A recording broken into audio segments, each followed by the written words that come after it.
Hi day. మరి కార్తీక మాసం కాబట్టి మరి ఇంట్లో అన్ని కాయగూరలే కదండి. కాయగూరలు కూడా చాలా రుచిగా అందంగా తయారు చేసుకోవడం ఎలాగో చెప్తాను.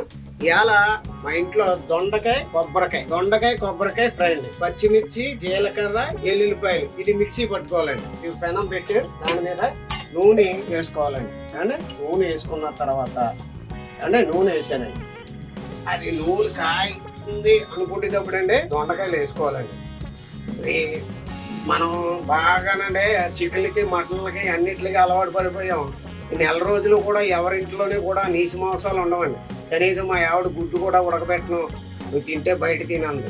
సరేలే, ఆవిడ చేసి పుణ్యంలో మనకు కూడా సగం పుణ్యం కావాలని చెప్పి ఆవిడతో పాటు జర్నీ చేస్తున్నానండి. అని చేత ఇవాళ దొండకాయ కొబ్బరికాయ ఫ్రై అండి. నూనె కాగిపోయిందండి, దొండకాయలు వేసేస్తున్నానండి.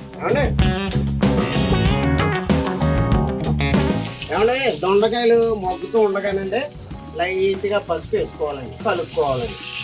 ఏమంటే కలుపుకున్న తర్వాత మూత పెట్టేసుకోవాలండి. ఏమంటే మగ్గిపోయినండి. ఇప్పుడు దీంట్లోనండి కరివేపాకు వేసుకోవాలండి.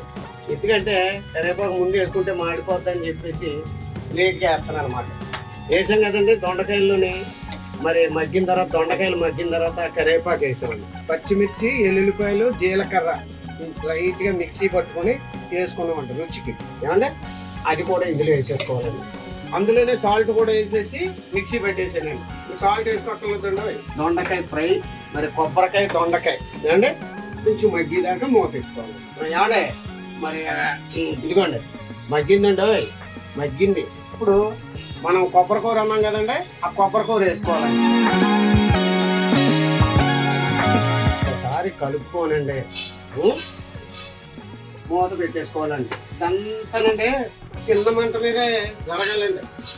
పెద్ద మంట పెట్టేసామనుకో మాడిపోతుంది. మరి తినేటప్పుడు రుచి ఎలా ఉందో చూసి చెప్తాను. అంటే మరి దొండకాయ కొబ్బరికాయ కూర రెడీ అయిపోయిందండి. మరి రుచి చూసి ఎలా ఉందో చెప్తాను.